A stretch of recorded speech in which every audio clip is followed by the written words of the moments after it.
평창 동계올림픽 당시 한국을 방문한 북한 응원단원이 고속도로 휴게소에서 본 자유로운 풍경에 충격을 받아 목숨을 걸고 탈북을 감행하면서 남북한 전역이 발칵 뒤집어졌습니다. 북한에서 철저히 세뇌당한 엘리트 응원단원이었던 그녀는 휴게소에서 정부를 자유롭게 비판하는 시민들, 풍요로운 물품들, 그리고 누구의 감시도 받지 않고 살아가는 평범한 사람들의 모습을 목격하며 평생 믿어온 모든 것이 거짓이었음을 깨달았습니다. 이후 두 번째 남한 방문 기회를 노려 치밀한 계획을 세웠고 동료의 도움으로 휴게소에서 극적으로 탈출에 성공했습니다. 그녀의 이야기는 단순한 고속도로 휴게소가 어떻게 한 사람의 인생을 완전히 바꿔놓았는지, 그리고 자유의 진정한 의미가 무엇인지를 생생하게 보여줍니다. 그녀는 함경북도 청진시 출신 김수양입니다. 2018년 평창 동계올림픽 북한 응원단의 일원으로 남한 땅을 밟았던 사람입니다. 지금은 대한민국 국민이 되어 자유롭게 살고 있지만 그날의 기억은 아직도 생생합니다. 특히 한국의 고속도로 휴게소에서 경험한 충격적인 광경이 그녀의 인생을 완전히 바꿔놓았습니다. 북한에서 응원단으로 선발되는 것은 영광스러운 일입니다. 일반 주민들은 상상조차 할 수 없는 특권이죠. 김수양은 키 167cm에 몸무게 52kg. 북한 당국이 규정한 표준 체형을 가졌고 집안 배경도 깨끗했습니다. 할아버지가 한국전쟁 참전 군인이었고 부모님은 모두 당원이었습니다. 무엇보다 그녀는 김일성 종합대학에서 영문학을 전공했기에 국가대표로 해외에 나갈 자격이 충분했습니다. 응원단 선발 과정은 상상 이상으로 엄격했습니다. 신체 검사는 물론이고 가족 배경 조사, 사상 검증까지 모든 것이 완벽해야 했습니다. 선발 과정에서 약 2,000명의 후보 중 최종적으로 230명만이 뽑혔습니다. 김수양은 운이 좋았다고 생각했습니다. 당시에는 그것이 진정한 행운인지 몰랐지만요. 선발된 후에는 3개월간 합숙 훈련을 받았습니다. 매일 아침 5시에 일어나 김일성, 김정일, 김정은 수령님들에 대한 사상 교육을 받고 응원 구호와 동작을 완벽하게 익혔습니다. 잘못된 구호를 외치거나 동작이 흐트러지면 밤새 벌을 받기도 했습니다. 응원단원들은 남한에 가서 절대로 혼자 다니지 말 것, 남한 사람들과 개인적인 대화를 나누지 말 것, 항상 3명 이상 함께 다닐 것, 그리고 절대로 남한의 물건을 받지 말 것을 지시받았습니다. 남조선은 미제국주의의 식민지입니다. 그들은 가난하고 굶주려 있으며 우리를 이간질하려고 할 것입니다. 절대로 속아 넘어가지 마십시오. 책임자는 매일같이 이런 말을 반복했습니다. 김수양은 그 말을 온전히 믿었습니다. 그것이 진실이라고 생각했으니까요. 응원단원들은 숙소에서도 항상 감시받았습니다. 보위부 요원들이 24시간 그들을 지켜보고 있었고 응원단원들끼리도 서로를 감시했습니다. 누가 의심스러운 행동을 하면 즉시 보고해야 했습니다. 그러지 않으면 본인도 처벌받을 수 있었으니까요. 밤에는 침대에 누워서도 진짜 자기 생각을 드러낼 수 없었습니다. 잠꼬대로 실수할까 봐 두려웠으니까요. 드디어 2018년 2월 응원단은 버스를 타고 남한으로 향했습니다. 국경을 넘는 순간 모두의 표정이 굳어졌습니다. 두려움과 긴장감이 버스 안을 가득 채웠습니다. 김수양은 창밖을 바라보며 남한의 모습을 상상했습니다. 가난하고 초라한 거리, 미군들에게 억압받는 불쌍한 동포들. 그런 모습일 거라 생각했습니다. 하지만 버스가 고속도로를 달리기 시작하자 그녀의 예상은 완전히 빗나갔습니다. 넓고 깨끗한 도로, 수많은 자동차들, 그리고 밤에도 환하게 빛나는 도시의 불빛들. 이것이 정말 가난한 남조선의 모습인가? 의구심이 들기 시작했습니다. 감시원들은 응원단원들이 창밖을 너무 오래 보지 못하게 했습니다. 모두 눈을 감고 휴식하세요. 창밖을 보는 것은 불필요합니다. 그들의 지시였지만 김수양은 틈틈이 남한의 풍경을 훔쳐보았습니다. 그리고 점점 더 혼란스러워졌습니다. 북한에서 배운 것과 눈앞에 보이는 현실 사이의 괴리가 너무 컸기 때문입니다. 평창에 도착한 후 응원단은 엄격한 일정에 따라 움직였습니다. 숙소와 경기장을 오가는 시간 외에는 그 어디에도 가지 못했습니다. 화장실도 감시원과 함께 갔고 식사도 항상 단체로 했습니다. 그런데 이동 중에 한 번씩 휴게소에 들르는 시간이 있었습니다. 그 짧은 시간이 김수양의 인생을 바꿨습니다.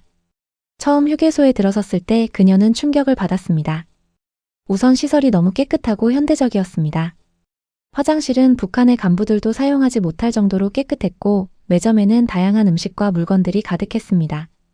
응원단은 단체로 움직여야 했기에 자유롭게 구경할 수 없었지만 남한 사람들이 자유롭게 쇼핑하고 음식을 고르는 모습이 너무 신기했습니다. 가장 충격적인 것은 남한 사람들의 반응이었습니다. 그들이 북한에서 온 응원단이라는 사실을 알면서도 별다른 관심을 보이지 않았습니다. 물론 몇몇은 호기심 어린 눈으로 응원단을 바라보았지만 대부분은 자신의 일상에 집중할 뿐이었습니다. 그들은 스마트폰을 보거나 가족과 대화하거나 음식을 먹는 데 집중했습니다. 북한에서는 상상도 할 수 없는 광경이었습니다. 북한에서는 외국인, 특히 남한 사람을 본다면 큰 사건이 됩니다. 모두가 구경하러 몰려들 텐데 여기서는 아무도 응원단에게 특별한 관심을 보이지 않았습니다. 그들에게는 응원단의 존재가 그저 일상의 한 부분일 뿐이었습니다. 이런 무관심이 역설적으로 자유로움의 증거라는 것을 나중에야 깨달았습니다. 휴게소 한쪽에서는 젊은 남자가 큰 소리로 전화통화를 하고 있었습니다. 아, 진짜 이 정부는 뭐 하는 거야? 세금만 올리고. 그가 정부를 비판하는 것을 듣고 김수양은 숨을 멈췄습니다. 북한에서 이런 말은 상상도 할 수 없습니다. 그 자리에서 체포되어 정치범 수용소로 끌려갈 발언이었습니다. 하지만 아무도 그를 제지하거나 체포하지 않았습니다. 또 다른 휴게소에서는 대형 TV에서 뉴스가 나오고 있었습니다. 진행자가 정부 정책을 비판적으로 분석하는 모습을 보며 김수양은 혼란스러웠습니다. 북한에서는 모든 뉴스가 김정은 위원장의 위대함과 당의 올바른 정책을 찬양하는 내용뿐입니다. 비판적인 뉴스라니 상상조차 할 수 없는 일이었습니다. 응원단은 항상 함께 움직여야 했기에 이런 장면들을 오래 관찰할 수는 없었습니다. 하지만 짧은 순간에도 김수양의 마음속에는 의문이 자라나고 있었습니다. 우리가 알고 있던 남한은 거짓인가? 이 풍요로움과 자유는 어디서 온 것인가? 감시원들은 응원단원들이 남한 사람들과 대화하는 것을 철저히 금지했습니다. 하지만 한 번은 화장실에서 한 중년 여성과 잠깐 마주쳤습니다. 그녀는 김수양에게 미소를 지으며 북한에서 오셨어요? 잘 지내세요? 라고 물었습니다. 김수양은 공포에 질려 대답도 못하고 그 자리를 피했습니다. 그녀의 친절한 미소가 더욱 혼란스럽게 만들었습니다. 응원단은 남한 사람들이 적대적이고 위험하다고 배웠는데 실제로 만난 사람들은 그렇지 않았기 때문입니다. 휴게소 매점 앞을 지나며 김수양은 진열된 과자와 음료수의 다양함에 놀랐습니다. 북한에서는 상상도 할 수 없는 종류였습니다.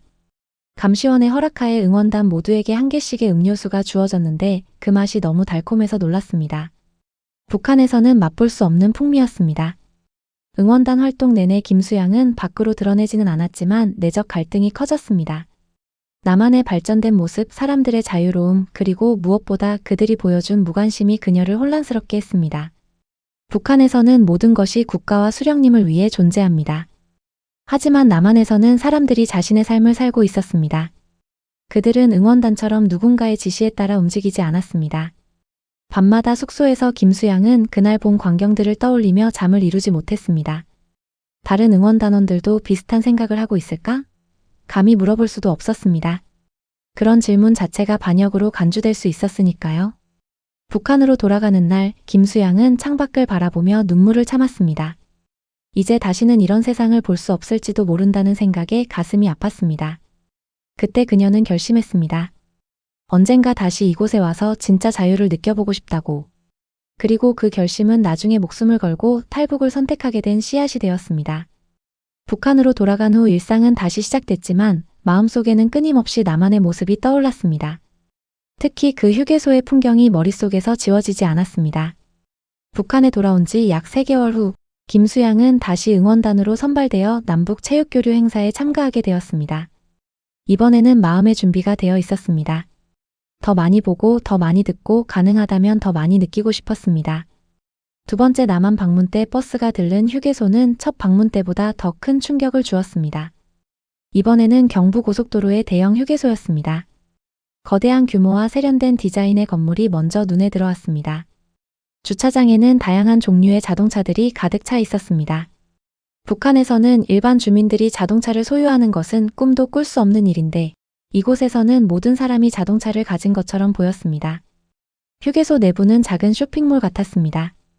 다양한 음식점, 카페, 편의점, 심지어 기념품 가게까지 있었습니다. 북한의 국영상점과는 비교도 할 수 없는 품목의 다양함과 풍요로움이 눈앞에 펼쳐졌습니다. 사람들은 자신이 원하는 것을 자유롭게 선택하고 구매했습니다. 그 누구도 그들에게 무엇을 사야 하는지 지시하지 않았고 무엇을 살 수 있는 권리가 있는지 제한하지 않았습니다. 가장 놀라웠던 것은 식당 구역이었습니다. 북한에서는 상상할 수 없는 다양한 음식들이 진열되어 있었습니다. 사람들은 자신이 원하는 음식을 골라 먹고 있었습니다. 식사를 하는 가족들은 행복해 보였고 웃음소리가 끊이지 않았습니다. 어떤 젊은이들은 핸드폰으로 음식 사진을 찍고 있었습니다. 북한에서는 허가 없이 사진을 찍는 것조차 불법인데 여기서는 아무도 신경 쓰지 않았습니다. 한 코너에서는 몇몇 사람들이 커피를 마시며 노트북을 사용하고 있었습니다. 그들은 인터넷에 자유롭게 접속하고 있었습니다. 북한에서는 인터넷이 일반 주민들에게는 철저히 차단되어 있습니다. 소수의 고위층과 특별한 직업을 가진 사람들만이 제한된 인터넷을 사용할 수 있을 뿐입니다. 하지만 이곳에서는 모든 사람이 세계와 연결되어 있었습니다. 응원단 일행이 화장실을 사용하기 위해 줄을 서 있을 때 김수양은 주변을 더 자세히 관찰할 수 있었습니다. 벽에는 어떤 정치 구호나 지도자의 사진도 없었습니다. 북한의 모든 공공장소에는 반드시 김일성, 김정일, 김정은, 수령님의 초상화가 걸려 있어야 합니다. 하지만 이곳에는 그런 것이 전혀 없었습니다. 대신 상업 광고와 안내문만 있을 뿐이었습니다. 한 젊은 커플이 공개적으로 애정 표현을 하는 모습도 보았습니다. 그들은 서로 손을 잡고 가볍게 키스를 나누었습니다. 북한에서는 공공장소에서의 애정 표현은 엄격히 금지되어 있습니다. 자본주의적 퇴폐풍조라고 비난받을 행동입니다. 하지만 이곳에서는 아무도 그들을 비난하거나 제지하지 않았습니다. 이번에는 감시원의 눈을 피해 화장실에서 조금 더 시간을 벌었습니다. 거울을 보는 척하면서 실제로는 다른 여성들의 행동을 관찰했습니다. 그들은 자유롭게 화장을 고치고 서로 수다를 떨고 있었습니다. 한 여성이 김수양을 보고 미소 지었습니다. 북한에서 오셨어요? 응원 정말 열심히 하시더라고요. 김수양은 공포에 질렸지만 본능적으로 미소로 답했습니다. 그 순간 감시원이 화장실로 들어와 그녀를 재촉했고 더 이상 대화할 기회는 없었습니다. 하지만 그 짧은 교류조차 마음에 큰 파문을 일으켰습니다. 그 여성의 친절함과 자연스러움이 북한에서 배운 적대적인 남한 사람들의 이미지와 너무 달랐기 때문입니다. 매점 앞을 지나가며 김수양은 과자와 음료수를 구경했습니다. 가격표를 보니 일반 직장인의 하루 또는 이틀치 임금에 해당하는 금액이었습니다. 북한에서는 이런 간식을 사려면 한 달 이상 저축해야 하는데 여기서는 사람들이 아무렇지 않게 구매하고 있었습니다. 휴게소의 한쪽에는 대형 TV가 설치되어 있었습니다. 뉴스를 방송하고 있었는데 진행자가 정부 정책에 대해 비판적인 의견을 내놓고 있었습니다. 북한에서는 상상도 할 수 없는 광경이었습니다. 북한 TV에서는 오직 정부와 무엇보다도 최고 지도자에 대한 찬양만 허용됩니다. 비판은 곧 반역이며 목숨을 걸어야 하는 일입니다. 특히 충격적이었던 것은 사람들의 무관심이었습니다. 그들은 북한 응원단에게 특별한 관심을 보이지 않았습니다. 북한에서는 외국인이 오면 모든 사람이 주목하고 당국의 지시에 따라 행동합니다. 하지만 이곳의 사람들은 자신의 일상에 몰두해 있었습니다. 그들에게 응원단은 그저 지나가는 행인일 뿐이었습니다. 한 남성이 벤치에 앉아 신문을 읽고 있었습니다. 그 신문에는 북한에 대한 기사가 실려 있었습니다. 김수양은 잠깐 그 기사를 볼 수 있었는데 북한의 인권 문제를 다루고 있었습니다. 북한에서는 절대 접할 수 없는 내용이었습니다. 그 남성은 아무런 두려움 없이 그 신문을 공개적으로 읽고 있었습니다. 북한에서 이런 행동은 즉시 체포될 수 있는 일입니다. 또 다른 놀라운 점은 휴게소의 깨끗함과 정돈된 모습이었습니다. 북한의 공공시설은 대부분 낡고 관리가 제대로 되지 않습니다. 하지만 이 휴게소는 마치 고급 호텔처럼 깨끗하고 모든 것이 완벽하게 작동했습니다. 화장실은 항상 청결했고 휴지와 비누가 넉넉히 구비되어 있었습니다. 북한에서는 공공 화장실에 휴지가 있는 것조차 특별한 일입니다. 자동문, 에스컬레이터, 디지털 안내판 등 모든 시설이 현대적이었습니다. 심지어 쓰레기통도 분리수거가 철저히 이루어지고 있었습니다. 북한에서는 자원 재활용이라는 개념이 있지만 체계적으로 이루어지지 않습니다. 이곳에서는 모든 사람이 자발적으로 규칙을 지키는 것처럼 보였습니다. 버스를 타기 전 마지막으로 휴게소 밖을 바라보았습니다. 넓은 주차장, 깨끗한 도로, 그리고 멀리 보이는 산과 들판. 풍경은 북한과 크게 다르지 않았지만 그 안에서 살아가는 사람들의 모습은 너무나 달랐습니다. 그들은 자유롭게 이동하고 말하고 생각하고 있었습니다. 버스에 탑승한 후 김수양은 창밖을 보며 생각에 잠겼습니다. 북한에서 그들은 미제국주의의 압제 아래 고통받는 남조선 동포들에 대해 배워왔습니다. 하지만 그녀가 본 남한 사람들은 전혀 고통받는 것처럼 보이지 않았습니다. 오히려 그들은 자유롭고 풍요로웠습니다. 누구도 그들에게 무엇을 해야 하고 무엇을 생각해야 하는지 강요하지 않는 것 같았습니다. 그날 밤 숙소에서 김수양은 오랫동안 잠을 이루지 못했습니다. 마음속에서는 큰 혼란이 일어나고 있었습니다. 평생 배워온 것들이 거짓일 수도 있다는 생각이 들었습니다. 북한에서는 남한이 미국의 식민지이고 사람들이 굶주리고 있으며 자유가 없다고 가르칩니다. 하지만 그녀가 본 현실은 정반대였습니다. 특히 휴게소에서 본 평범한 일상의 자유로움이 충격적이었습니다. 사람들이 자신의 생각을 자유롭게 표현하고 원하는 것을 선택하고 누구의 감시도 받지 않는 모습이 부러웠습니다. 북한에서는 항상 누군가가 지켜보고 있다는 느낌에 살아갑니다. 이웃, 직장 동료, 심지어 가족까지도 서로를 감시합니다. 하지만 이곳에서는 그런 압박감이 전혀 느껴지지 않았습니다. 다음날 응원단은 또 다른 일정을 위해 이동했습니다. 버스 안에서 김수양은 다른 응원단원들의 얼굴을 살펴보았습니다. 그들도 자신과 같은 생각을 하고 있을까? 누구도 자신의 진짜 생각을 말할 수 없었습니다. 그것은 너무 위험한 일이었으니까요. 북한에서는 잘못된 생각만으로도 처벌받을 수 있습니다. 그러나 몇몇 단원들의 눈빛에서 김수양은 비슷한 혼란을 읽을 수 있었습니다. 특히 그녀와 가까운 친구 성희의 눈빛이 달라졌습니다. 그녀도 무언가를 보고 느꼈을 것입니다. 하지만 그들은 그것에 대해 결코 대화할 수 없었습니다. 감시원들이 항상 주변에 있었으니까요. 버스가 또 다른 휴게소에 정차했을 때 김수양은 조금 더 대담해졌습니다. 감시원의 시선이 다른 곳으로 향했을 때 그녀는 화장실 옆 작은 서점으로 살짝 발걸음을 옮겼습니다. 그곳에는 다양한 책과 잡지가 진열되어 있었습니다. 북한에서는 모든 출판물이 철저히 검열되고 허가된 것만 읽을 수 있습니다. 하지만 이곳에는 정치, 경제, 사회, 문화 등 다양한 주제의 책들이 자유롭게 판매되고 있었습니다. 특히 한 잡지가 눈길을 끌었습니다. 표지에는 한국의 민주주의와 자유라는 제목이 적혀 있었습니다. 김수양은 그 잡지를 잠깐 들여다볼 수 있었는데 한국의 민주화 과정과 시민들의 투쟁에 관한 내용이었습니다. 북한에서는 접할 수 없는 역사였습니다. 곧 감시원이 그녀를 찾으러 왔고 김수양은 황급히 원래 자리로 돌아갔습니다. 그 짧은 순간에 본 내용조차 마음에 큰 파문을 일으켰습니다. 남한 사람들은 자신들의 자유와 권리를 위해 싸워왔다는 사실, 그리고 그 결과 지금의 자유로운 사회를 만들었다는 사실이 충격적이었습니다. 북한에서는 모든 자유와 권리가 위대한 수령님의 은혜라고 배웁니다. 하지만 실제로는 그 많은 은혜 속에서도 진정한 자유를 느끼지 못합니다. 북한으로 돌아온 후 김수양은 겉으로는 평범한 일상을 이어나갔지만 내면에서는 끊임없는 갈등이 일어나고 있었습니다. 남한에서 본 모든 것, 특히 휴게소에서 경험한 자유롭고 풍요로운 모습들이 머릿속에서 지워지지 않았습니다. 북한 당국은 응원단원들이 남한에서 보고 들은 것에 대해 함구할 것을 명령했습니다. 모두 사상 정리라는 명목으로 집중 교육을 받았습니다. 남조선의 기만적인 모습에 현혹되지 말아야 합니다. 그들이 보여준 것은 모두 일시적인 허상이며 실제로는 미제의 압제 아래 고통받고 있습니다. 교육 담당자는 이렇게 말했지만 이제 김수양은 그 말을 온전히 믿을 수 없었습니다. 눈으로 직접 본 현실과 너무 달랐기 때문입니다. 응원단 활동 이후에도 그들은 특별 관리 대상이 되었습니다. 보위부 요원들이 정기적으로 찾아와 동향을 감시했고 이웃과 직장 동료들에게도 그들을 관찰하도록 지시했습니다. 철저한 감시 속에서 김수양은 누구에게도 자기 생각을 말할 수 없었습니다. 단 한마디라도 의심스러운 말을 하면 정치범 수용소로 끌려갈 수 있었기 때문입니다.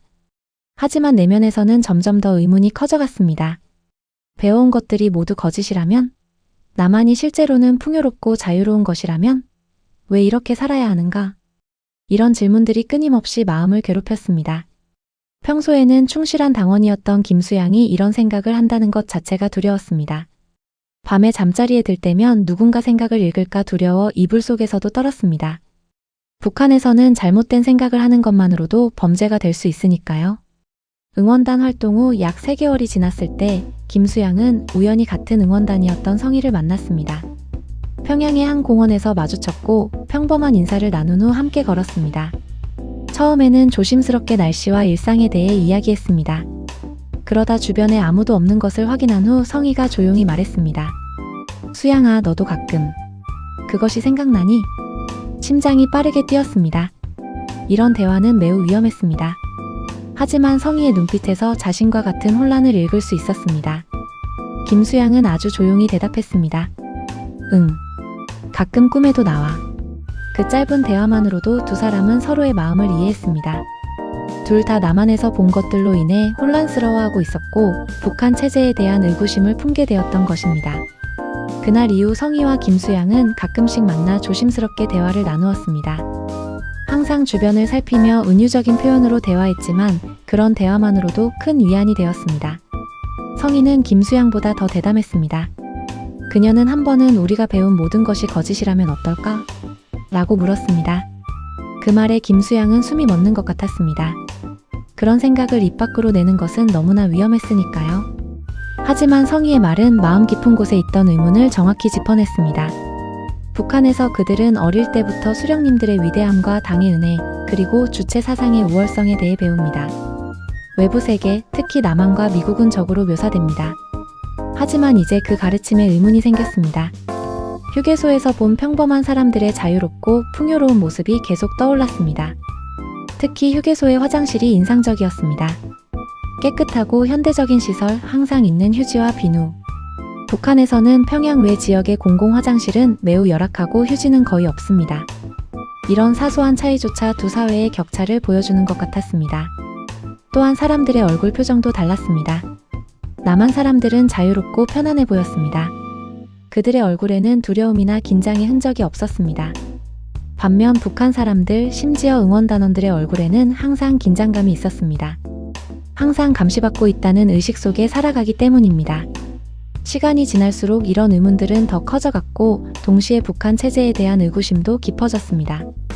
평소에는 당연하게 여겼던 것들이 이제는 이상하게 느껴졌습니다. 왜 항상 수령님들을 찬양해야 하는가? 왜 자유롭게 말하고 생각할 수 없는가? 왜 다른 나라로 여행할 수 없는가?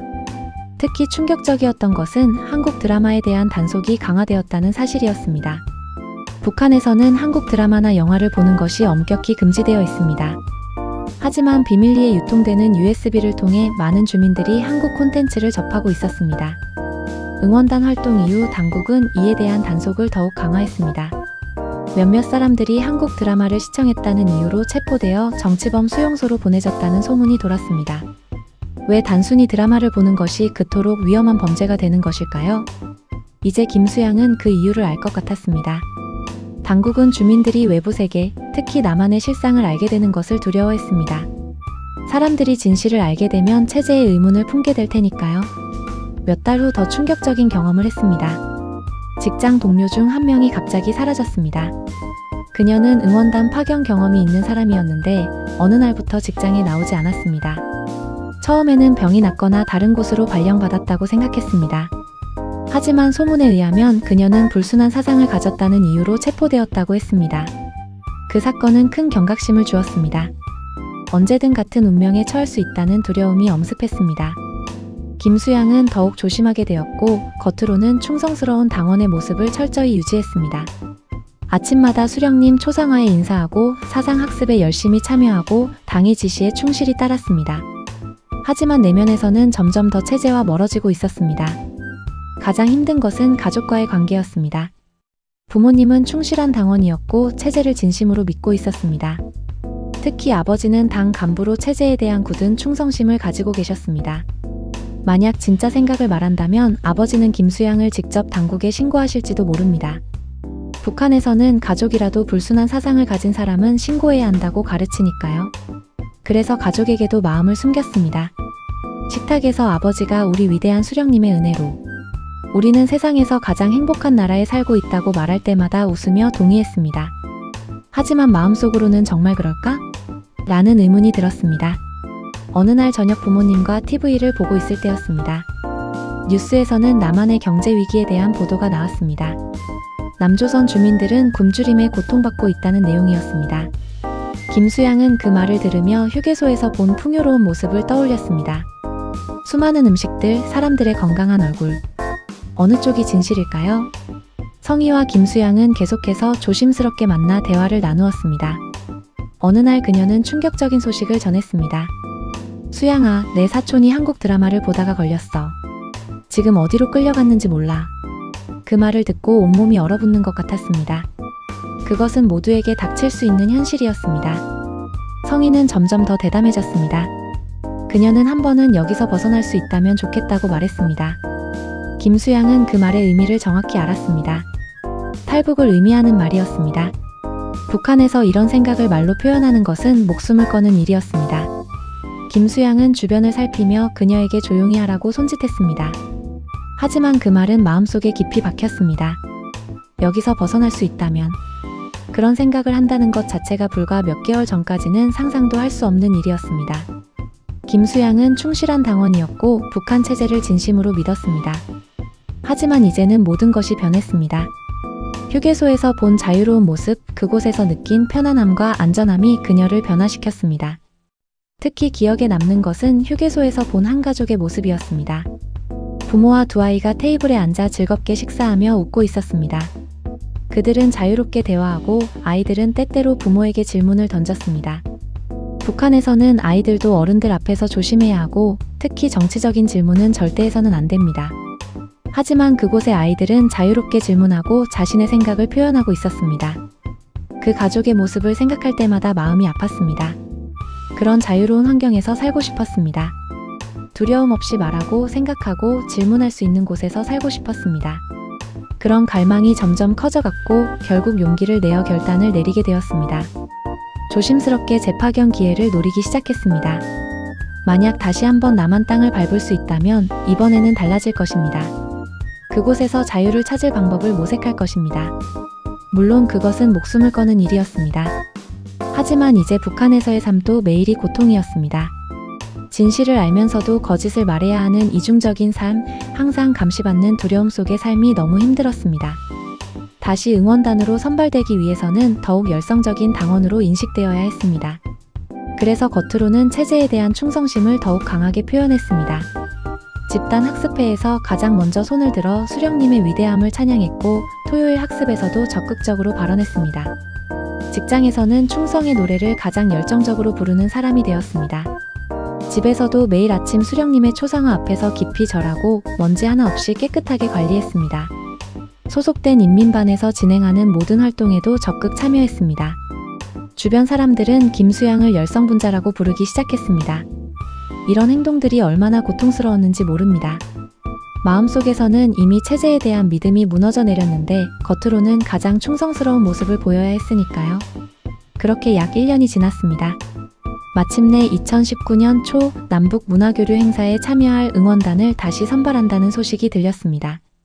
김수양은 모든 노력을 기울여 그 명단에 이름을 올렸습니다. 열성적인 활동 덕분에 상관들의 눈에 들었고 영어 실력도 인정받아 2차 선발까지 통과했습니다. 하지만 이번에는 심사가 더욱 엄격했습니다. 이전 응원단 파견 이후 몇몇 단원들이 사상적 동요를 보였다는 이유로 처벌받았다는 소문이 있었기 때문입니다. 마지막 면접에서 심사위원은 날카롭게 바라보며 물었습니다. 동무는 지난번 남조선 방문에서 어떤 느낌을 받았소? 심장이 빠르게 뛰었지만 침착하게 대답했습니다.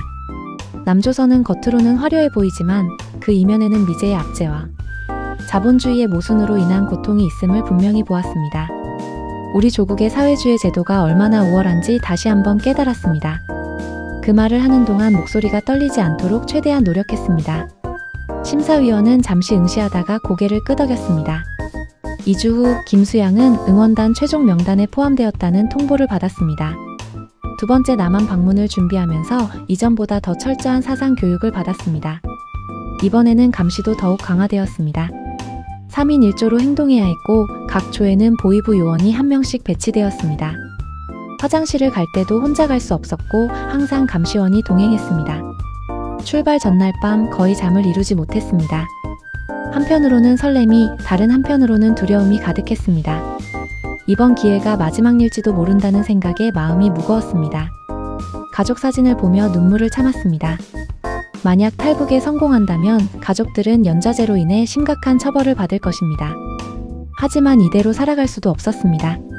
진실을 알면서도 거짓 속에 살아가는 것이 너무 고통스러웠습니다. 드디어 다시 남한 땅을 밟았습니다. 이번에는 서울에서 열리는 남북 통일 문화 행사에 참가하는 것이었습니다. 남한의 발전된 모습은 이전 방문 때보다 더 충격적으로 다가왔습니다. 서울의 화려한 고층 빌딩들, 번화한 거리, 다양한 상점들. 모든 것이 북한의 선전과는 정반대였습니다. 이번에는 감시가 더욱 철저했지만 조금씩 주변을 관찰했습니다. 특히 남한 사람들의 일상에 관심을 기울였습니다. 그들은 자유롭게 대화하고 웃고 자신의 의견을 표현했습니다. 스마트폰으로 언제든지 정보를 검색하고 원하는 사람과 소통했습니다. 북한에서는 상상할 수 없는 자유였습니다. 또다시 일정 중에 고속도로 휴게소에 들렀습니다. 이번 휴게소는 이전에 방문했던 것보다 더 크고 현대적이었습니다. 푸드코트에는 다양한 음식점이 있었고 사람들은 자신이 원하는 음식을 자유롭게 선택하고 있었습니다. 매장에는 다양한 상품들이 진열되어 있었고 누구나 원하는 것을 구매할 수 있었습니다. 감시원의 눈을 피해 화장실에 다녀오는 길에 한 젊은 여성과 마주쳤습니다. 그녀는 김수양을 알아보고 미소 지었습니다. 북한에서 오셨죠? 응원단이시죠? 놀라서 말문이 막혔지만 본능적으로 고개를 끄덕였습니다. 한국은 어떠세요? 불편한 점은 없으세요? 그녀의 친절한 질문에 조심스럽게 대답했습니다. 네, 좋습니다. 그 이상 대화를 나눌 수는 없었습니다. 감시원이 곧 김수양을 찾을 것이기 때문입니다. 하지만 그 짧은 대화에서도 그녀의 진심 어린 관심을 느낄 수 있었습니다. 그녀의 눈빛에는 적대감이 아닌 따뜻함이 있었습니다. 화장실로 돌아가는 길에 휴게소 벽에 붙은 한국 지도를 보았습니다. 서울에서 부산까지의 거리, 다양한 도시들의 위치가 표시되어 있었습니다. 순간적으로 만약 탈북한다면 어디로 가야 할까? 라는 생각이 들었습니다. 그것은 처음으로 구체적인 탈북 계획을 고민한 순간이었습니다. 그날 밤 숙소에서 결단을 내렸습니다. 이번 방문 중에 탈출할 기회를 찾아야겠다고 마음먹었습니다. 하지만 어떻게 해야 할지, 또 누구에게 도움을 청할 수 있을지 전혀 감이 잡히지 않았습니다. 철저한 감시 속에서 혼자 탈출한다는 것은 거의 불가능해 보였습니다. 다음날 일정 중 우연히 응원단 동료인 지영과 함께 화장실에 가게 되었습니다. 감시원이 잠시 다른 단원들을 살피는 사이 지영이 갑자기 손을 꼭 잡았습니다. 수양아, 나도 알아. 여기가 우리가 배운 것과 다르다는 걸. 그 말에 충격을 받았지만 곧 마음이 진정되었습니다. 지영의 눈빛에서 자신과 같은 갈망을 볼 수 있었습니다. 자유에 대한 갈망, 진실 속에 살고 싶다는 갈망이었습니다. 그날부터 지영과 매우 조심스럽게 대화를 나누기 시작했습니다. 항상 다른 이야기를 하는 척하면서 짧은 순간에 중요한 정보를 교환했습니다. 지영은 더 많은 정보를 가지고 있었습니다. 그녀의 사촌이 이미 탈북에 성공했다는 것이었습니다. 돈이 필요해. 그리고 남한 사람의 도움이 있어야 해. 지영이 어느 날 화장실에서 속삭였습니다. 기회가 오면 망설이지 마. 단 한 번의 기회일 수도 있어. 그러나 기회는 좀처럼 오지 않았습니다. 일정은 철저하게 통제되었고 항상 감시원들이 주변에 있었습니다. 행사장과 숙소를 오가는 것 외에는 어디에도 갈 수 없었습니다. 자유시간이라는 것은 존재하지 않았습니다. 하지만 운명은 때때로 예상치 못한 기회를 가져다 줍니다. 행사 마지막 날 다시 한번 휴게소에 들렀습니다. 이번에는 매우 큰 휴게소였고 많은 사람들로 붐볐습니다. 3인조 그룹에는 지영과 다른 단원 1명 그리고 감시원이 함께했습니다. 화장실을 다녀오는 길에 우연히 한 중년 남성과 부딪혔습니다. 그가 떨어뜨린 스마트폰을 주워주면서 그의 눈을 마주쳤습니다. 그는 김수양을 자세히 보더니 조용히 말했습니다. 북한에서 오셨죠? 도움이 필요하신가요? 그 순간 직감적으로 이것이 기회라고 느꼈습니다. 하지만 감시원이 주변에 있었기 때문에 대답할 수 없었습니다. 대신 아주 살짝 고개를 끄덕였습니다. 그 남성은 재빨리 상황을 파악한 듯 했습니다. 그는 자연스럽게 휴지를 꺼내 건네며 그 안에 작은 쪽지를 숨겼습니다. 김수양은 그것을 재빨리 받아 주머니에 넣었습니다. 숙소로 돌아와 화장실에서 그 쪽지를 확인했습니다. 거기에는 전화번호와 함께 도움이 필요하면 연락하세요. 탈북민 지원 단체입니다. 라는 글이 적혀 있었습니다. 쪽지를 읽고 곧바로 물에 적셔 없애버렸습니다. 하지만 그 번호는 이미 머릿속에 각인되어 있었습니다. 이제 탈출 계획은 더욱 구체화되었습니다. 지영에게 이 사실을 알렸고 가능한 모든 방법을 고민했습니다. 가장 큰 문제는 감시를 피해 연락을 취하는 것이었습니다. 북한 응원단원들은 자유롭게 전화를 사용할 수 없었고 항상 감시 속에 있었습니다. 행사 마지막 날 서울 실내 공연을 마친 후 숙소로 돌아가는 길이었습니다. 갑자기 지영이 아프다며 신음했습니다. 그녀는 매우 창백해 보였고 땀을 흘리고 있었습니다. 감시원은 걱정스러운 표정으로 그녀를 살폈습니다. 화장실에 가야 해요. 지영이 신음했습니다. 감시원은 잠시 고민하다가 버스를 세우도록 지시했습니다. 다행히 근처에 휴게소가 있었고 버스는 그곳으로 향했습니다. 이것이 마지막 기회라는 것을 직감적으로 알았습니다. 휴게소에 도착하자 지영은 더욱 아파하는 척했습니다. 감시원과 김수양은 그녀를 부축해 화장실로 데려갔습니다. 화장실 안에서 지영은 갑자기 더 심하게 구토하기 시작했습니다. 감시원은 당황해하며 약을 구하러 밖으로 나갔습니다. 그 순간이 기회였습니다. 지영은 재빨리 일어나 속삭였습니다. 지금이야. 뒷문으로 나가. 내가 시간을 벌게. 망설였습니다. 가족에 대한 생각, 북한에 남겨질 사람들에 대한 걱정이 밀려왔습니다. 하지만 지영이 손을 꼭 잡았습니다. 가. 기회는 단 한 번이야. 네가 자유를 찾으면 언젠가 우리도 도울 수 있을 거야. 그녀의 말에 용기를 얻어 화장실 뒷문으로 빠져나갔습니다. 심장이 터질 듯이 뛰었습니다. 이제 돌이킬 수 없는 선택을 한 것입니다. 자유를 향한 첫걸음을 내디딘 순간이었습니다. 화장실 뒷문을 통해 나온 김수양은 잠시 방향을 잃었습니다. 휴게소 뒤편은 주차장과 화물차들이 있는 공간이었습니다. 북한 응원단 유니폼 차림이었기 때문에 눈에 띄기 쉬웠습니다. 다행히 가방에 평범한 점퍼가 있었고 재빨리 그것을 꺼내 입었습니다. 머리를 풀고 모자를 써서 최대한 달라 보이도록 했습니다. 가슴은 마구 뛰었고 온몸이 떨렸습니다. 이미 감시원이 제부제를 알아챘을 것이고 모든 인력을 동원해 수색하고 있을 겁니다. 만약 붙잡힌다면 정치범 수용 소행이 확실했습니다. 아마도 가족들도 함께 처벌받을 것입니다. 하지만 이제 돌아갈 수는 없었습니다.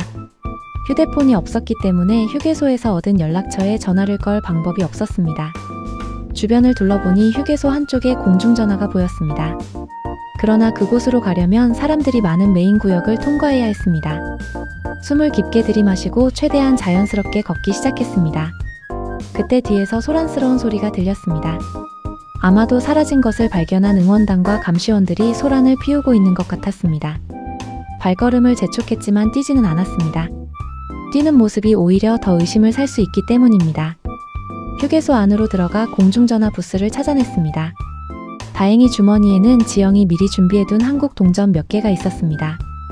떨리는 손으로 동전을 넣고 외웠던 번호를 눌렀습니다. 전화벨이 3번 울리고 누군가 받았습니다. 여보세요? 작은 목소리로 말했습니다. 저 도움이 필요합니다. 북한 응원단에서 탈출했습니다. 잠시 침묵이 흐른 후 남자의 목소리가 침착하게 들렸습니다. 지금 어디 계세요? 고속도로 휴게소입니다. 이름은 모르겠습니다. 괜찮습니다. 주변을 설명해 주세요. 최대한 볼 수 있는 것들을 설명했습니다. 큰 주유소가 있고 주차장에 관광버스가 많이 있다는 것, 그리고 입구에 큰 분수대가 있다는 것 등을 말했습니다. 알겠습니다. 그 휴게소를 압니다. 지금 저희 동료가 그쪽으로 가고 있으니 30분만 기다려주세요. 하지만 안전한 곳에 있어야 합니다. 화장실이나 사람이 적은 곳에 숨어 있으세요. 전화를 끊고 주변을 둘러보니 이미 몇몇 사람들이 분주하게 누군가를 찾는 것처럼 보였습니다. 아마도 북한 관계자들이 휴게소 직원들에게 도움을 요청했을 것입니다. 최대한 자연스럽게 여성 화장실로 들어갔습니다. 다행히 사람들이 많았기 때문에 눈에 띄지 않을 수 있었습니다. 화장실 칸에 들어가 문을 잠그고 숨을 고르려고 했지만 심장은 계속해서 미친 듯이 뛰었습니다. 갑자기 밖에서 소란스러운 소리가 들렸습니다. 누군가 화장실에 들어와 모든 칸을 확인하고 있었습니다. 여기 북한에서 온 여성 보셨습니까? 키 167cm 정도의 검은 머리, 점퍼를 입었을 수도 있습니다. 숨을 참고 변기 위에 올라가 문 위로 보이지 않도록 했습니다. 발소리가 칸 앞에 멈췄고 누군가 문을 세게 두드렸습니다. 안에 계십니까? 대답하지 않았습니다. 잠시 후 그 사람은 다른 칸으로 이동했습니다. 그들이 화장실을 나간 후에도 한동안 움직이지 못했습니다. 몸이 굳어버린 것 같았습니다. 이대로 붙잡히면 어떻게 될까? 북한으로 강제 송환된다면? 모든 최악의 시나리오가 머릿속을 스쳐 지나갔습니다. 20분쯤 지났을 때 칸문을 누군가 살짝 두드렸습니다. 이번에는 여성의 목소리였습니다. 안에 계신 분 탈북하려는 분이신가요? 저희가 도우러 왔습니다. 여전히 대답할 수 없었습니다. 함정일 수도 있었으니까요. 걱정 마세요. 저희는 탈북민 지원 단체에서 왔습니다. 지금 휴게소에 경찰이 오고 있어요. 빨리 나와야 합니다. 천천히 문을 열었습니다. 문 앞에는 30대 중반으로 보이는 여성이 서 있었습니다. 그녀는 조용히 말했습니다. 저를 따라오세요. 옷을 갈아입어야 해요. 화장실 구석에서 그녀는 가방에서 다른 옷을 꺼냈습니다. 재빨리 옷을 갈아입고 가발까지 써서 완전히 다른 사람처럼 변장했습니다. 그녀는 선글라스도 건네주었습니다. 이제 제 딸인 척 저와 함께 걸어요. 자연스럽게 웃으면서요. 떨리는 다리로 그녀를 따라 화장실을 나섰습니다. 휴게소는 여전히 분주했고 이제는 경찰로 보이는 사람들도 보였습니다. 손을 잡고 마치 모녀처럼 웃으며 대화하는 척하면서 출구를 향해 걸었습니다. 휴게소 출구 근처에서 북한 감시원 중 한 명이 서 있는 것이 보였습니다. 그는 모든 사람을 주의 깊게 살펴보고 있었습니다. 본능적으로 고개를 숙이려 했지만 여성이 팔을 꼭 잡았습니다. 고개를 들고 계속 웃으세요. 의심받을 수 있어요. 최대한 자연스럽게 웃으며 그녀와 대화하는 척했습니다. 감시원의 옆을 지나칠 때 심장은 거의 멈출 것 같았습니다. 그러나 그는 김수양을 특별히 주목하지 않았고 무사히 주차장으로 나올 수 있었습니다. 주차장에서 검은색 승용차로 향했습니다. 차 안에는 중년 남성이 운전석에 앉아 있었습니다. 그는 휴게소에서 마주친 그 남성이었습니다. 재빨리 차에 탔고 차는 즉시 출발했습니다. 안녕하세요. 저는 이민석이라고 합니다. 탈북민 지원 단체에서 일하고 있어요. 이쪽은 제 동료 정수연입니다. 그들의 따뜻한 미소에도 불구하고 여전히 경계를 늦추지 않았습니다. 북한에서는 모든 사람을 의심하라고 배웁니다. 특히 낯선 사람들은 더욱 그렇습니다. 지금 어디로 가는 건가요? 조심스럽게 물었습니다. 일단 안전한 곳으로 갑니다. 그리고 나서 경찰서에 가야 해요. 탈북 의사를 공식적으로 밝혀야 합니다.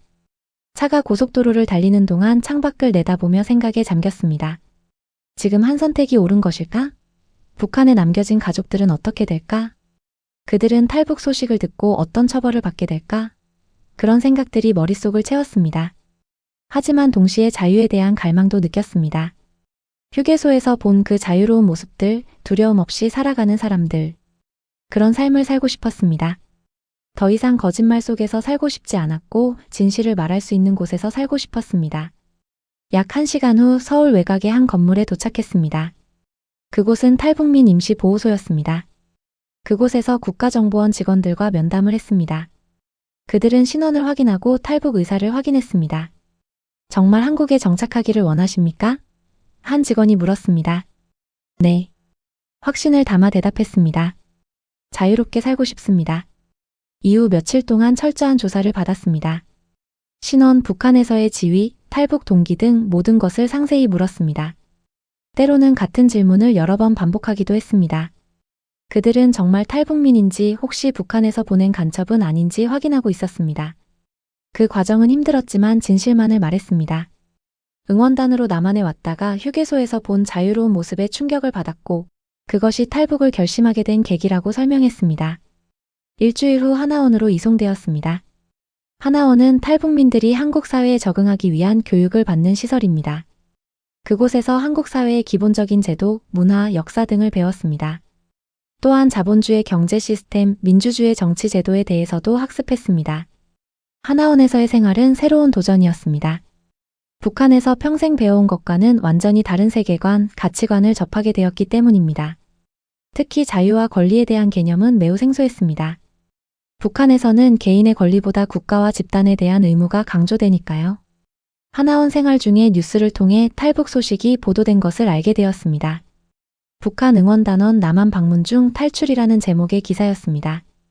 기사에는 이름은 나오지 않았지만 북한 당국은 분명히 누구인지 알 것입니다. 그 기사를 읽으며 북한에 남겨진 가족들 생각에 가슴이 아팠습니다. 그들은 지금 어떤 처벌을 받고 있을까? 정치범 수용소로 끌려갔을까? 북한의 연좌제는 매우 가혹해서 한 사람의 범죄로 인해 3대가 처벌받을 수 있습니다. 부모님, 남동생, 심지어 조부모님까지 고통받을 것이라고 생각하니 너무 괴로웠습니다. 또한 지영의 안부도 걱정되었습니다. 그녀는 탈출을 도왔기 때문에 더 심한 처벌을 받았을 것입니다. 그녀가 자신을 희생한 것에 감사함과 미안함이 교차했습니다. 하나원에서 다른 탈북민들을 만나면서 조금씩 위안을 얻었습니다. 그들 중 많은 이들이 비슷한 경험을 했고 비슷한 죄책감과 불안감을 안고 살아가고 있었습니다. 서로를 위로하고 격려하며 새로운 삶을 준비했습니다. 특히 먼저 탈북한 전직 예술단원을 만났을 때 많은 도움을 받았습니다. 그녀는 한국 사회 적응에 대한 실질적인 조언을 주었고 탈북 후 겪게 되는 심리적 어려움에 대해서도 이야기해 주었습니다. 처음에는 모든 것이 낯설고 두려울 거예요. 그리고 북한에 남겨진 가족들 생각에 많이 괴로울 거예요. 하지만 시간이 지나면서 조금씩 나아질 거예요. 여기서 자유롭게 살면서 언젠가는 북한의 가족들도 돕게 될 날이 올 거예요. 그녀의 말은 큰 힘이 되었습니다. 하나원에서의 교육에 더욱 열심히 임했고 한국 사회에 잘 적응해서 언젠가 북한에 남겨진 가족들을 도울 수 있기를 바랐습니다. 하나원에서의 교육을 마치고 드디어 한국 사회에 첫 발을 내딛게 되었습니다. 정부에서 제공한 임대 아파트와 정착 지원금으로 기본적인 생활을 시작할 수 있었습니다. 하지만 실제 한국 사회에서 살아가는 것은 하나원에서 배운 것보다 훨씬 더 복잡하고 어려웠습니다. 처음 몇 달은 정말 혼란스러웠습니다. 북한에서는 모든 것이 국가에 의해 결정되고 통제되지만 여기서는 스스로 모든 것을 선택하고 결정해야 했습니다. 은행 계좌 개설부터 휴대폰 계약, 전기와 가스 요금 납부까지 모든 것이 새롭고 낯설었습니다. 또한 말투와 억양 때문에 사람들과 대화할 때마다 탈북민이라는 것이 즉시 드러났습니다. 처음에는 이것이 매우 부담스러웠습니다. 한국 사람들이 어떻게 생각할지 혹시 차별하지는 않을지 걱정되었습니다. 그러나 우려와 달리 대부분의 한국 사람들은 친절했습니다. 물론 가끔 호기심 어린 시선이나 질문들이 불편할 때도 있었지만 악의적인 차별을 경험한 적은 거의 없었습니다. 오히려 많은 사람들이 이야기에 관심을 보이고 응원해 주었습니다. 취업은 또 다른 큰 도전이었습니다. 비록 북한에서 대학을 나왔지만 한국 사회에서는 그것이 크게 인정받지 못했습니다. 교육 시스템과 내용이 너무 달랐기 때문입니다. 게다가 컴퓨터 기술, 영어 능력 등 한국 사회에서 필요로 하는 기본적인 기술들도 부족했습니다. 처음에는 편의점 아르바이트로 시작했습니다. 손님들과의 대화, POS 시스템 사용법, 한국의 다양한 상품들, 모든 것이 배워야 할 대상이었습니다. 때로는 실수로 손님들에게 불편을 끼치기도 했지만 대부분은 이해해 주셨습니다. 어느 날 한 중년 여성 손님이 물었습니다. 혹시 북한에서 오셨어요? 순간 긴장했지만 솔직하게 대답했습니다. 네, 그렇습니다. 그녀는 미소를 지으며 말했습니다. 정말 대단하세요. 그렇게 위험한 탈북을 해서 여기까지 오셨다니. 앞으로도 힘내세요. 그 짧은 대화가 큰 위안이 되었습니다. 한국 사회가 김수양을 받아들이고 있다는 느낌, 그리고 선택이 존중받는다는 느낌이 들었기 때문입니다. 편의점 일을 하면서도 계속해서 공부했습니다. 밤에는 한국어 능력을 향상시키기 위해 책을 읽고 컴퓨터 기술을 배우기 위해 온라인 강의를 들었습니다. 탈북민 대상 직업 훈련 프로그램에도 참여했습니다. 그렇게 1년 정도가 지난 후 작은 여행사에서 일할 기회를 얻었습니다. 여행사에서는 북한 출신이라는 점이 오히려 장점이 되었습니다. 남북 관계에 관심 있는 외국인 관광객들을 위한 특별 투어 프로그램을 개발하는데 경험과 지식이 도움이 되었기 때문입니다. 비록 아직 북한 여행은 불가능했지만 DMZ 투어나 통일 관련 프로그램에서 북한의 실상을 설명하는 역할을 했습니다. 점차 한국 생활에 적응해 가면서 휴게소에서 경험했던 그 자유로움을 일상에서 누리게 되었습니다. 원하는 음식을 먹고 보고 싶은 영화를 보고 가고 싶은 곳에 자유롭게 갈 수 있다는 것. 이런 단순한 자유조차 북한에서는 상상할 수 없었던 것들입니다. 특히 인터넷의 자유로운 사용은 가장 큰 변화였습니다. 북한에서는 극소수의 특권층만이 제한된 인터넷을 사용할 수 있고 일반 주민들은 외부 세계의 정보에 접근할 수 없습니다. 하지만 이제는 클릭 한 번으로 전 세계의 정보를 얻을 수 있었습니다. 처음에는 이 방대한 정보의 양에 압도되기도 했지만 점차 이것이 얼마나 소중한 자유인지 깨닫게 되었습니다. 그러나 자유와 함께 찾아온 것은 책임이었습니다. 북한에서는 모든 결정을 국가가 내려주기 때문에 개인이 스스로 결정하고 그 결과에 책임지는 경험이 거의 없습니다. 하지만 한국 사회에서는 모든 것을 스스로 결정하고 책임져야 했습니다. 이 과정에서 많은 실수도 했지만 그것이 진정한 자유의 일부라는 것을 배웠습니다. 정착 3년 차가 되던 해 우연히 TV 다큐멘터리 제작팀과 인터뷰할 기회가 있었습니다. 그들은 탈북민들의 한국 정착 이야기를 다루는 프로그램을 만들고 있었습니다. 처음에는 망설였지만 이야기가 다른 탈북민들이나 북한 주민들에게 도움이 될 수 있다고 생각해 참여하기로 했습니다. 인터뷰에서 김수양은 북한 응원단 경험과 휴게소에서 받은 충격, 그리고 그것이 어떻게 인생을 바꿨는지 솔직하게 이야기했습니다. 특히 남한 사람들의 자유로운 모습, 아무도 감시하지 않는 일상의 풍경이 얼마나 큰 충격이었는지 설명했습니다. 북한에서는 항상 누군가가 지켜보고 있다는 느낌으로 살아갑니다. 하지만 휴게소에서 본 한국 사람들은 아무도 그들을 감시하지 않았어요. 그들은 자유롭게 말하고 웃고 비판하고 자신의 생각을 표현했습니다. 그 순간 저는 이것이 진짜 자유구나라고 깨달았습니다. 이 다큐멘터리가 방영된 후 많은 사람들이 연락해왔습니다. 다른 탈북민들은 공감과 위로의 메시지를 보냈고 한국 사람들은 북한의 실상에 대해 더 알고 싶어 했습니다. 점차 탈북민과 한국 사회를 연결하는 다리 역할을 하게 되었습니다. 그러면서도 북한에 남겨진 가족들에 대한 걱정은 항상 마음 한구석을 차지하고 있었습니다. 탈북 후 약 5년이 지났지만 그들의 안부를 전혀 알 수 없었습니다. 다만 중국 접경 지역의 브로커를 통해 간접적으로 소식을 들을 수 있었는데 가족이 평양에서 지방으로 추방되었다는 소문이 있었습니다. 연좌제로 인한 처벌이었을 것입니다. 이 소식은 큰 충격과 죄책감을 안겨주었습니다. 선택으로 인해 가족들이 고통받는다는 사실이 견디기 힘들었습니다. 여러 날 동안 잠을 이루지 못했고 심한 우울감에 시달렸습니다. 그때 도운 것은 다른 탈북민들과의 대화였습니다. 많은 탈북민들이 비슷한 죄책감과 불안감을 안고 살아가고 있었습니다. 그들은 서로의 아픔을 이해하고 위로해 주었습니다. 특히 탈북민 심리 상담 프로그램이 큰 도움이 되었습니다. 상담사는 말했습니다. 당신의 선택은 잘못된 것이 아닙니다. 자유를 찾아 떠난 것은 인간으로서 당연한 권리입니다. 그리고 언젠가 통일이 되면 당신은 가족을 다시 만날 수 있을 거예요. 그 말에 위안을 얻으며 더욱 열심히 살아가기로 결심했습니다. 북한에 남겨진 가족들을 위해서라도 선택한 자유의 길에서 의미 있는 삶을 살아야 한다고 생각했습니다. 정착 5년 차가 되면서 탈북민 지원 단체에서 일하게 되었습니다. 새로 한국에 온 탈북민들이 초기 정착 과정에서 겪는 어려움을 돕는 일이었습니다. 경험했던 혼란과 불안을 그들도 겪고 있었기에 실질적인 도움을 줄 수 있었습니다.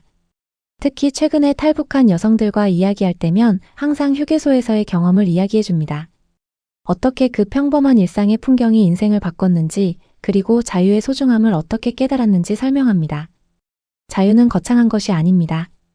아침에 일어나 내가 먹고 싶은 것을 먹고, 보고 싶은 것을 보고, 가고 싶은 곳에 갈 수 있는 것. 이런 소소한 일상이 자유입니다. 북한에서는 상상도 할 수 없었던 일상이 여기서는 당연한 권리입니다. 지난해에는 이야기를 책으로 출간할 기회가 있었습니다. 휴게소에서 본 자유라는 제목의 이 책에서 북한 응원단 경험부터 탈북, 그리고 한국 정착까지의 여정을 솔직하게 담았습니다. 이 책이 북한의 실상을 알리고 또 다른 탈북민들에게 용기를 줄 수 있기를 바랐습니다. 책이 출간된 후 독자로부터 감동적인 메시지를 받았습니다. 그는 자신의 할머니가 북한에 가족을 두고 한국 전쟁 때 남한으로 내려왔다고 했습니다. 할머니는 평생 북녘 땅을 그리워하며 살다가 돌아가셨다고 합니다. 그 독자는 책을 통해 할머니의 마음을 조금이나마 이해할 수 있었다고 말했습니다. 그런 메시지들이 큰 위안과 힘이 되었습니다. 이야기가 누군가에게 의미 있는 것이라면 겪은 모든 고통과 어려움도 가치가 있다고 느꼈습니다. 가끔 김수양은 고속도로 휴게소를 방문합니다. 그곳에서 자유롭게 음식을 고르고 카페에 앉아 책을 읽고 누구의 감시도 받지 않고 일상을 즐기는 사람들을 바라봅니다. 그때마다 첫 번째 휴게소에서 받았던 충격과 감동이 떠오릅니다. 그리고 그 순간의 선택이 얼마나 옳았는지 다시 한번 확신하게 됩니다. 물론 아직도 가끔은 북한에서의 삶이 그립습니다. 어린 시절 친구들, 동네의 풍경, 명절 때 모이던 가족들.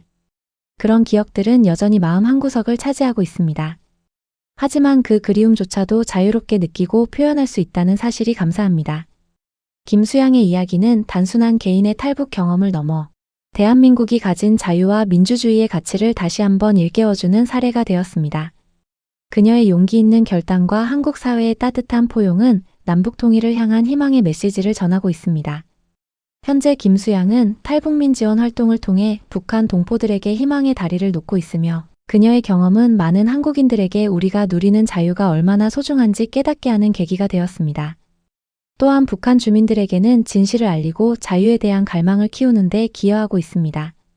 한 사람의 작은 선택이 만들어낸 큰 변화, 그것이 바로 자유의 힘입니다.